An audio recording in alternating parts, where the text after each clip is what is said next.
What's up, everybody, and welcome to another episode. Hit the like button, subscribe to my channel, and share the video. Hit the join button and become a member. Why?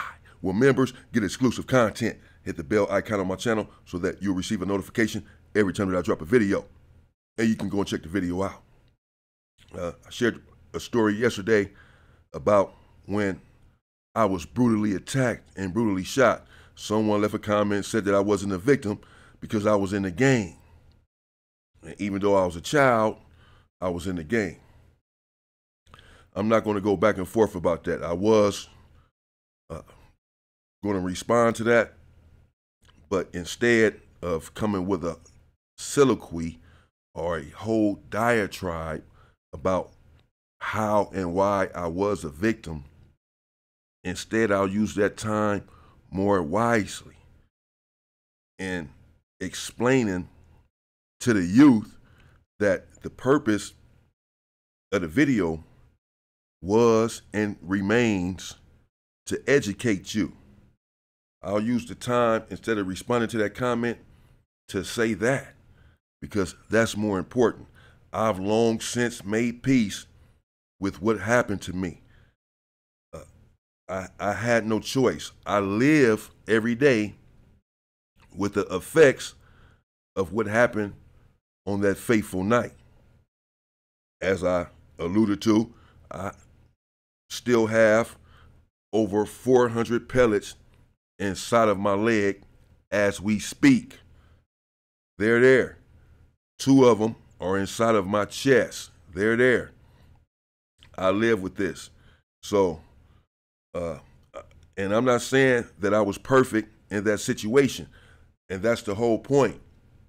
Whether I was out looking for mischief that night or not, the fact that I was living that sort of life, even at that young age, I hadn't robbed that many people at the age of 12.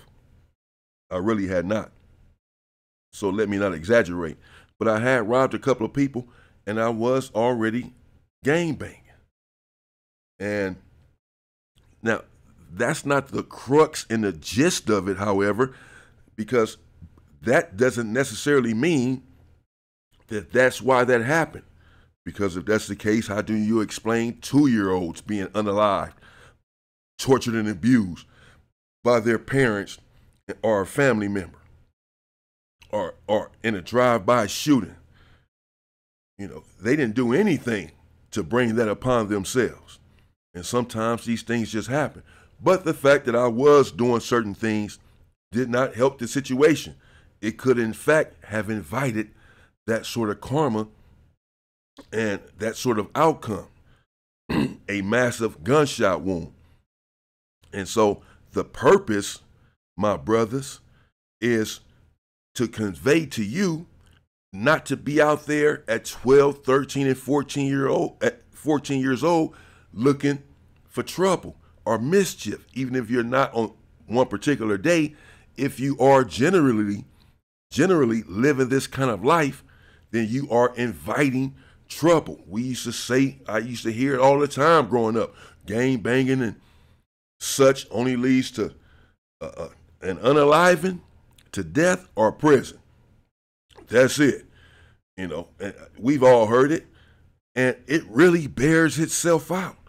I am hard pressed to name anyone that did things back in the days in the game that were big time, you know what, dealers, or were robbing banks or armored trucks and getting millions of dollars, had a ring, and that to this day they are living a prosperous life. They were able to parlay that crime money into legal money by getting businesses. Many people tried to parlay it by getting businesses, barbershops and restaurants in the hood. But how many of them are successful today? I'm hard pressed to think of anyone. I would really have to sit down and think, probably for some hours. Some of them were successful for a minimum amount of time until it all came crumbling down. And so the point is that There is no long-term success living that sort of street life. And I was living that life even at a young age for whatever reason. I can try to explain it and justify how and why I was living that life. Hell, I was 12 years old. How much of it can you put on me and say, well, he knew right from wrong, he knew better? Of course I knew right from wrong, but at 12 years old, I'm responsible for my own life. I can't drink, I can't go to war, I can't get my own apartment at 12 years old. I'm really supposed to be guided and directed until I'm 18 years old and leave my parents' nest. All children really have that coming. But at any rate, I did know right from wrong, and I was doing what I was doing. And really, no one could stop me. I did not have a father in the house, and my mother was doing the best that she could. And I was in that environment, and I began to live that sort of life. And I invited what happened to me on that day when I was shot viciously. I invited that into my life. And should you live the sort of life that I was living, you will invite the same sort of trouble upon your person or those close to you. You will cause them heartache and pain for a lifetime, like I caused my family. And so the point is, brothers, to not live that sort of life, to find a better way and to do better for yourself, for your family, and for our community. Because at the end of the day, we need you. And I'm not afraid to say that I love you. That may sound awkward because growing up, we often didn't hear the word love. We didn't feel it. We don't feel it in this country. We don't feel it in our homes. We don't feel it in schools. We don't feel it when we walk down the street. We don't feel it in our communities unless something happens. Nothing but anger and misery and turmoil. And so to hear another grown man say, I love you, may sound a bit weird, a bit off-putting. But I'll say it again. I love you. And I mean that with all of my heart. And I'm willing to end it all for you, brothers. To give my very life like many before me have. And there's nothing wrong with saying I love you to one another. There's nothing wrong with showing love to one another. We need this in ourselves and our souls to heal, and we need this in our community if we are ever to achieve the ultimate goal, complete and absolute freedom by any damn means necessary. And so my whole point is and was in sharing my story was not to elicit sympathy from the public. What happened. I live with it. I don't need you to feel sorry for me. I don't even feel sorry for myself. It happened over 30 years ago. 35, 36 years ago, some shit. So no, that wasn't the point. The point was, and I should have explained that yesterday when I told the story, was to let you know, not to glorify. How can I glorify getting shot, getting pumped with a 12 gauge? What the hell? What's fun about that? It's nothing to glorify in that. So it certainly wasn't to glorify the story. It was to let you know that if you live this sort of life, this can and will be the outcome. Most of the people that I know that live this sort of life have either been unalived or they went to prison. Period. Just like they were saying when I was growing up.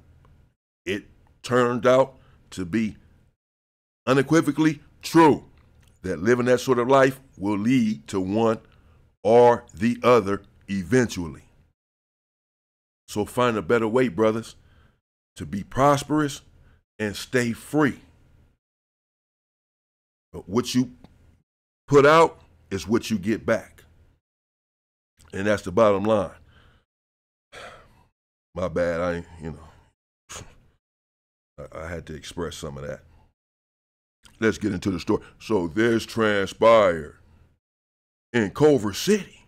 I sort of told this story too, if I recall. I'll never watch my own videos or interview or whatever. So, but I do remember speaking on this on Cam Capone when I did the interview on Cam Capone News. That I caught this case. I may have spoke on the first robbery case. What's so crazy though, looking back on it, and I just recently thought of this, which is really crazy to just recently have thought of this, but I did recently think of this, that it was not even a robbery. I went to jail for a robbery and no robbery had been committed. It's crazy when I think about it. And I went to camp and did a year in Camp Holton for this ghost-like robbery, this phantom robbery. And what happened was I was staying on Corning Street. The Playboy gangsters call it C Street. Playboy Gangster Hood, Corning Street in Culver City. Yes, it was right off La Brea, maybe La Brea and Corning or something. And even before then, I was living on Sheraton, or right off of Cadillac in Playboy Gangster Hood a couple years before this. So in 1986, we had lost our home. I've been through a lot, man. And we were moving from place to place. I was 12 years old, right? And, but my mother never left us. My beautiful mother, she stayed by our side, bro. But we were going through it. And I had to get into how some of that shaped my childhood and affected me at some point. I guess I'm just an open book and just telling my whole damn life story. And so I was familiar with the neighborhood somewhat. But at this time, I'm staying with Big Chinaman. And his mother, Faye, who just recently passed, rest in peace to Faye, and his brother, Pookie, and their sister. We're all staying, and I'm staying there with them. For the most part, you can pretty much say I'm staying there. I'm 14 years old. I'm staying there at 12 and 13, and they stay right there on Corning Street, right in the heart of Playboy Gangster Hood. This is where all the Playboy gangsters hung out. In fact, I remember when they got into it with the 60s. That night, I remember that. I used to be out there shooting dice with these dudes all the time and hanging out with them. I remember what happened with Big Ghost from Playboy Gangster and how and why he was unalive. I got into it eventually with Big Tut and Lil Tut. Big Tut, rest in peace, from Playboy Gangster. C-Boy, I used to hang out with him. He rests in peace, I believe. Baby Diablo, I remember when he was unalive. I used to mess with him and we was in juvenile hall together. Baby Nutty, look at all the people. Look, they all unalive. Tracy T, he was a rider from Playboy Gangster. I believe he gone. Again, this is what the life leads to. One or the other. We have to do better. And Big Murph Dog from 9-4 Hoover, he was hanging out. Excuse me. He was hanging out with this woman right across. Chinaman's and his family, his mother and them stayed in this apartment upstairs.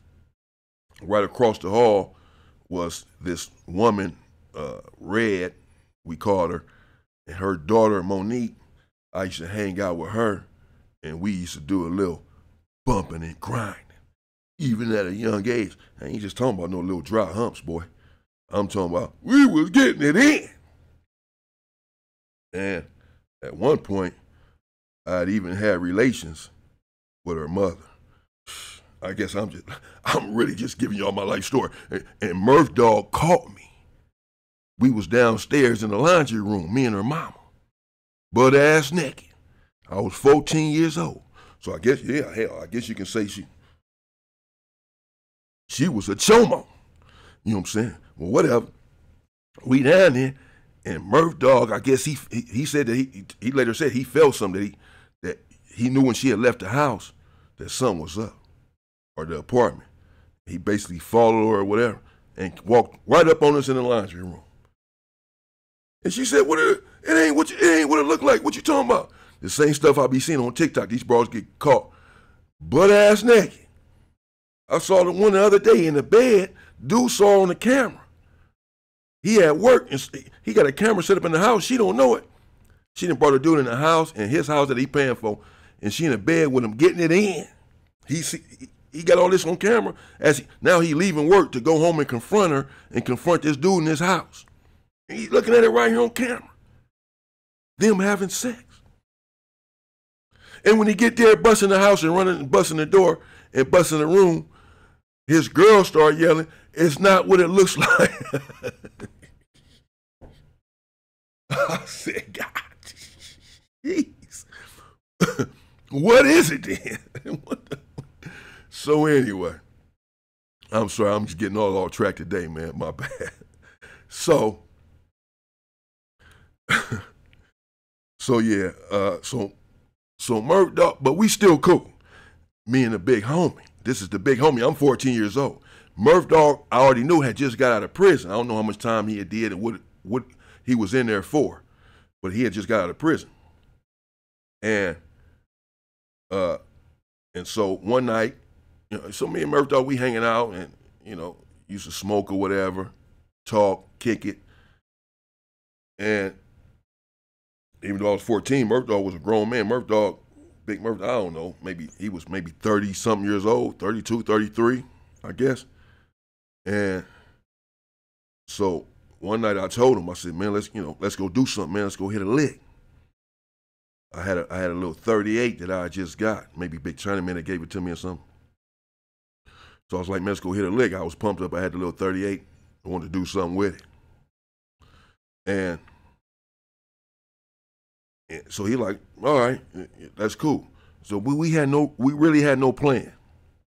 We just basically gonna walk up and down freaking La Brea and rob somebody. And then when we walked up and walked back, I didn't really see anything or see anybody. And so when we walked back down the street, after he agreed to go on, now we're on our mission, and I got the burner. I got the tool. I got the strap. And we walked, so I told him, man, you know what? Let's go hit the donut shop. It was a donut shop across the street. So it was just spur of the moment, not thinking, no plan when we left on what we was gonna do. Hell, he didn't have a plan. He was twice my age and then some. And he just said, okay, and went along with me and just let me direct the whole thing. And I ain't had no damn plan. I ain't know what I was doing. And he just agreeing with it. So I said, let's go hit the donut station. He said, all right, or the donut shop. He said, okay, all right. So we're walking and we're about to cross the street. And I got the burner in my right pocket. And I'm on the sidewalk on the side of the street where the cars are coming. And he's on the other side. And we're walking. And I see the police pulling up, but, they don't have their lights on or whatever. And it's dark outside, but I can see that it's them. But I ain't thinking, we just walking. We're not doing anything. But something told me at the same time, man, get rid of this damn weapon. So I got the weapon. The police are right here coming towards me. As I'm walking this way, they're coming towards me. And I'm looking at them. And I got the weapon in my right pocket, so I reach in there as I'm looking at the police, all in one motion. I don't take my eyes off of them, and I throw it behind my back into some bushes. We happen to be at some bushes at the corner, about to cross the street. And lo and behold, I could have sworn that I'm like, they had to have saw me go in my pocket and take it out and throw it. I didn't care. I just wanted to get it off of me still. I'm just going to deny that I threw it. They ain't had no dash cams and all that at this time. So, and lo and behold, they pull up. And what's crazy is that they didn't see me throw it. And yet they still pulled us over. Well, I guess it's not crazy. Welcome to America. And so they pulled us over. We right there on foot. I'm 14 years old, but I guess they can tell that I was up to no good, right? I just had to look, right? Is that what everybody gonna say? That's why they pulled me over. Okay, so they pulled us over, and threw us up against the wall. and asked us what we was doing and where we were coming from. Our stories sort of differed, but they searched the bushes right there in front of me. I'm looking, I'm like, okay, it's over. We going to jail, or I'm going to jail, but they never said that they saw me throw anything. But it's just that our stories are not adding up as to where we're coming from and what we're out here doing at nighttime. And my dumb ass, they asked for our information, like where we live. I give them Big Chinaman's address. This basically where I'm living, and they don't have nothing on me. Man, Big Chinaman got all kind of shit in this damn house. He had low riders and all this at 17 and 16 years old, bro, on Dayton's. When Dayton's was something back in the days. Motorcycle at 16, 17, he had all this stuff. And he over there getting money, And but I'm not thinking any of this. So I just give him the address. I give him my real name, all this.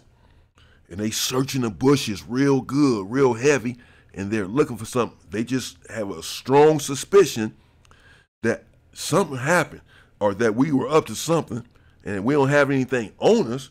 So what are these dudes doing? They must have tossed something. Something's not right. So they're looking, but they don't find anything.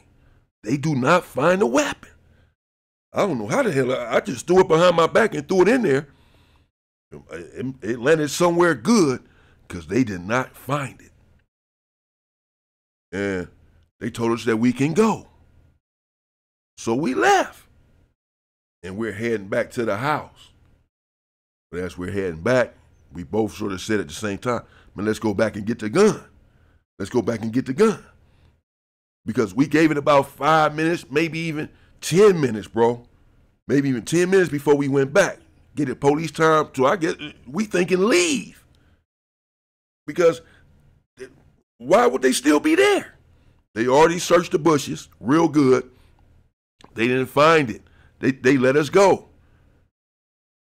Who knew that they were going to stay back and search the bushes some more? I'm thinking they're going to get in their car and go.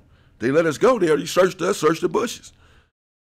And Murph Dog, hell, obviously he's thinking the same thing because we double back. We walk up some, heading towards the house. Then we thought about, let's go back and get it now. We should have just waited till the morning or something. It probably wouldn't have mattered because I didn't give him the real address and my real damn name like a fool. But we turn around and hit a gate and we're heading back towards the bushes.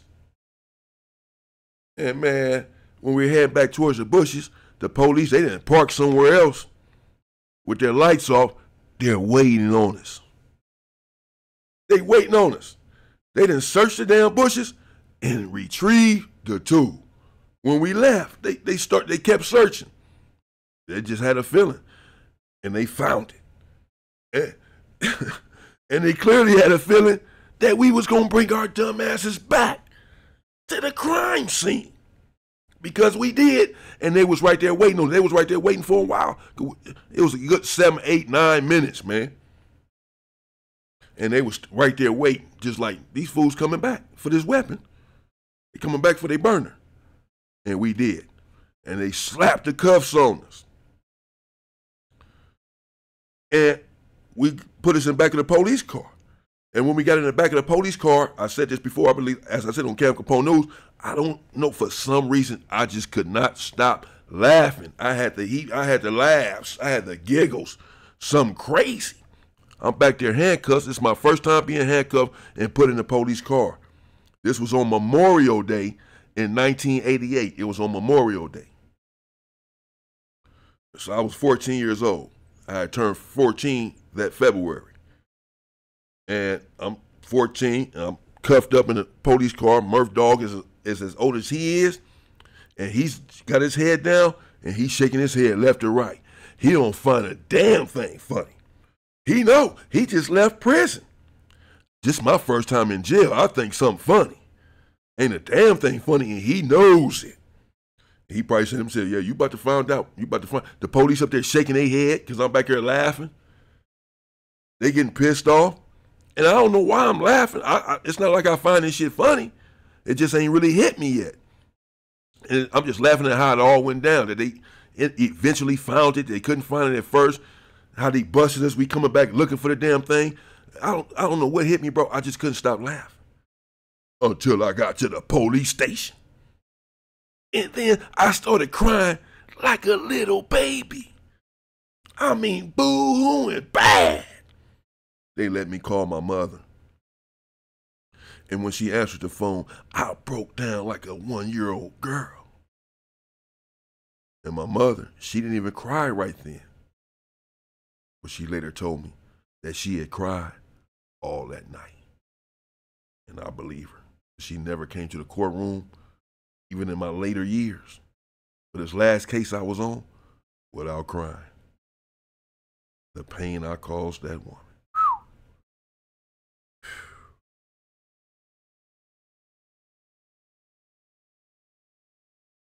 So my mother, I talked to her, and so when I get off the phone, I'm crying. I cannot stop crying. I'm crying profusely. And the police telling me, don't cry now. You was just laughing in the car. You can't be laughing in the car. You can't be walking around with guns and then start crying when you get to this police station, boy. Hang in there. Tough guy. They had no mercy. And I immediately took the rap for the weapon. I took the rap for it. I did take the rap for it. Because I knew Murph had just got out of prison. I told him that it was mine. Hell, it was mine. Hell, it was mine. I had it and I threw it. But you know what else I did? I also told on myself foolishly. I told him that I was about to go rob the donut shop. Why did I tell him that? I don't even know. Because they asked me what I was doing with the weapon, where I was going. This and that. And I told him Murph was about to hit the corner and go back to the house. He didn't even know I had a weapon. And I was about to keep going and go across the street and rob the donut shop. I don't know what the hell I told him that for. I was 14 and that's what I told him, bro. And that's how I got a robbery case. They charged me with robbery.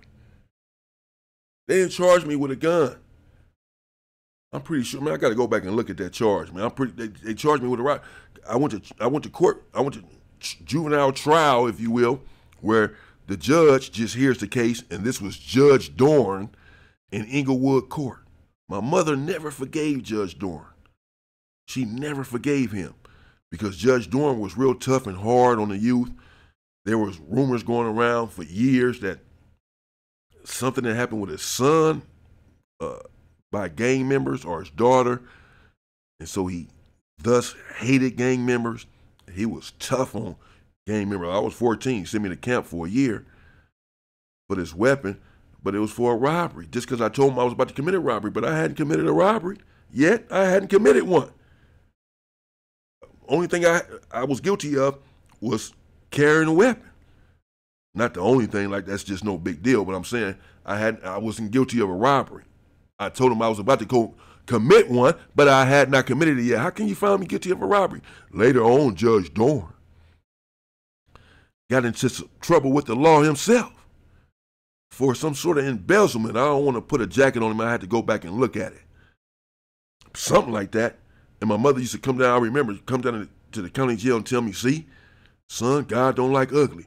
Look how he judged you, all the stuff he was saying about you, the way he treated you, the way he treated us, the way he treated black people, the way he treated gang members. And he has these own skeletons in his closet. These people who act like they're better than thou, holier than thou, better than you and I, oftentimes turn out to be worse. The same ones who are making these judgments and preaching turn out to be nothing more than hypocrites. He got in trouble with the law. He was a judge here issuing out sentences for people who transgressed against the law and doing it deliberately and sanctified, doing it with sanctimony, as if he is above reproach, only to find out that he too has skeletons in his closet, because all of us are imperfect at the end of the day. You know, and people who throw who live in glass houses should not throw rocks. And so that's what happened with that situation. I ended up going to he ended up giving me a year in camp, and I went to Camp Houghton in 1988. That's where I was there with Judah. You know, my boy G-Mac from Playboy, who be in the comments. His name is Judah now. And Baby Sleep from Shotgun. Old Dog from Shotgun. I think Old Dog got out and was unalive. Baby Jap from 11 Deuce Hoover was there. Baby Dirt Rock from 11 Deuce Hoover was there. Tiny Devil was there from 11 Deuce. And Baby Jughead was there from 11 Deuce. And we was all up in there in Camp Hope in 1988. I was 14, and I got out in 1989 when I was 15 years old. For that situation right there that I just brought to you, that weapon, that turned into a robbery charge with Big Murph Dog. So, that's my life, man. But again, these stories are to help you avoid similar situations, brothers and sisters, and everyone watching. Share this with your 12-year-old, 13-year-old nephew who's getting in trouble at school, or being disrespectful at home, because that's where it starts, and then they graduate into more sinister behavior, and you want to sort of nip that in the bud. And if you are youth, you want to check yourself, and begin developing and cultivating good habits now, like reading and exercising and eating right, and practicing self-love and self-care. You want to start at a young age and then develop these attributes as you mature. And then you'll be a productive member of society and of our community. And we so desperately need this and need you, brother. I'll be back soon with more content. You know it. Stay free, people!